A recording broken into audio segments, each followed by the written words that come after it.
Peringati Hari Pangan Dunia 16 Oktober 2020, Indonesia dihadapkan pada tantangan yang semakin kompleks. Salah satu di antaranya adalah soal ketahanan dan kedaulatan pangan. Organisasi Gerbang Tani mencatat ketersediaan lahan dan kebijakan impor pangan merupakan konteks yang perlu dievaluasi. Dengan longgarnya keran impor pangan, para petani menilai pemerintah hanya berkonsentrasi untuk memenuhi kebutuhan pangan tanpa kedaulatan pangan. Halo semuanya, kalian tahu nggak sih ketahanan pangan itu apa? Sebelumnya, seperti yang kita ketahui bahwa Indonesia merupakan negara agraris dengan luas wilayah lautan sebesar 2/3 dari total luas wilayah negara. Nah, sektor perikanan di Indonesia juga sangat berpotensi dalam pembangunan nasional karena ketersediaan sumber daya alam yang berlimpah loh. Yap, benar. Tapi sayangnya daerah pesisir di Indonesia justru menjadi daerah penyumbang kemiskinan yang terbesar.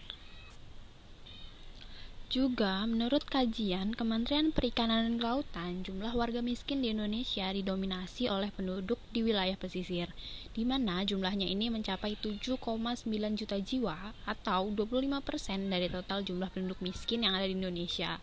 Sangat memprihatinkan ya kondisi ini. Sedih banget ya. Nah, ketahanan pangan merupakan salah satu isu global, terutama pada negara berkembang seperti Indonesia nih.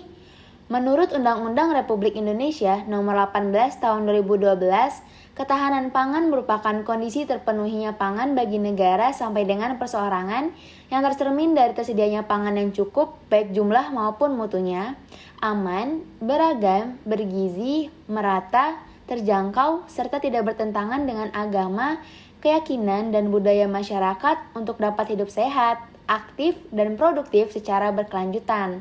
Ketahanan pangan juga menjadi bagian dari Sustainable Development Goals atau SDGs terkait upaya penghapusan kelaparan. Dan menurut penelitian yang berjudul Hubungan Pendapatan dan Status Ketahanan Pangan Rumah Tangga di Wilayah Pesisir, Kecamatan Sidoarjo, Kabupaten Sidoarjo, dapat diketahui bahwa terdapat hubungan antara pendapatan keluarga dengan tingkat ketahanan pangan. Pada penelitian tersebut, sebagian besar kepala rumah tangga atau sekitar 89,2% kepala rumah tangga bermata pencarian sebagai seorang buruh tambak atau petani tambak yang berada pada tingkat tidak tahan pangan. Berdasarkan analisis, didapatkan hasil bahwa keluarga dengan pendapatan sedang dengan kisaran pendapatan Rp1.500.000 sampai dengan Rp2.500.000 memiliki angka kemungkinan tidak mengalami keraunan pangan sebesar 1,5 kali. Maka dapat disimpulkan bahwa semakin tinggi penghasilan suatu rumah tangga, maka kemungkinan untuk mengalami keraunan pangan semakin kecil. Hal ini dikarenakan semakin tinggi pendapatannya, maka semakin berpeluang untuk mendapatkan makanan yang terjamin. Tinggi rendahnya pendapatan suatu rumah tangga akan dipengaruhi oleh pekerjaan mereka. Dari sini dapat disimpulkan bahwa yang menjadi faktor terpenting dalam menentukan tingkat ketahanan pangan dalam suatu rumah tangga itu adalah kemampuannya untuk mendapatkan pangan dan daya beli pangan yang memenuhi nilai gizi.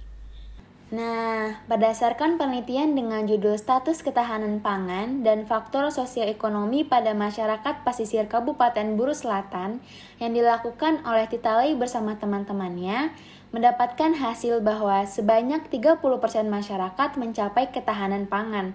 35,5% diantaranya rawan pangan namun tidak lapar, dan 33,7% responden lainnya rawan pangan dalam kondisi kelaparan. Selain itu, didapatkan bahwa ternyata sebagian besar responden tidak sanggup mengupayakan makanan seimbang, bahkan beberapa diantaranya hanya makan sekali saja. Hasil penelitian tersebut menyatakan bahwa responden yang mampu dalam membayar iuran kesehatan ternyata lebih tahan pangan dibandingkan dengan mereka yang menerima subsidi dari pemerintah. Responden yang memiliki jumlah anggota keluarga dengan angka ideal juga lebih tahan pangan dibandingkan dengan mereka yang memiliki jumlah anggota keluarga kurang ideal. Berdasarkan penelitian tersebut, dapat disimpulkan bahwa status ekonomi memiliki hubungan yang signifikan dengan ketahanan pangan.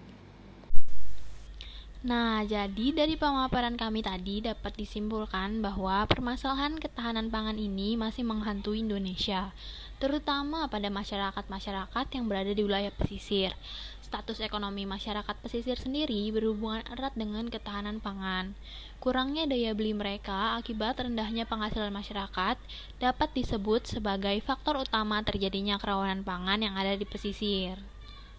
Sekian penjelasan singkat mengenai ketahanan pangan di Indonesia, khususnya di daerah pesisir, dari kami, kelompok 7, mata kuliah Gizi Kesehatan Masyarakat Pesisir, Fakultas Kesehatan Masyarakat Universitas Diponegoro. Sampai bertemu di lain waktu.